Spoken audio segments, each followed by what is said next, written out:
3 กล้องด้านหลังสแกนมือได้ปกติจอยาวใหญ่นะ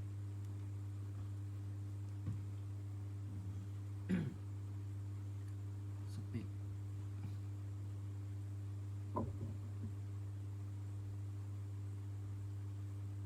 แรม4ความจำ128ตัวนี้แต่เงียงข้างอันนี้พอไฟมันเลื่อมเมนูปัดไปด้านข้างใช้ซิมได้2 ซิมเพิ่มแมมได้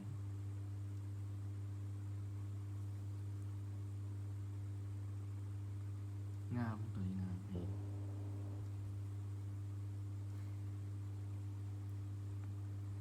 ยลองกล้องให้ดูกล้องแล้วโอเค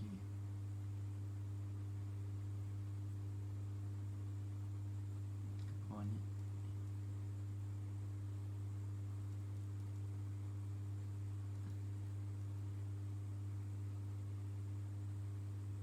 Oppo A31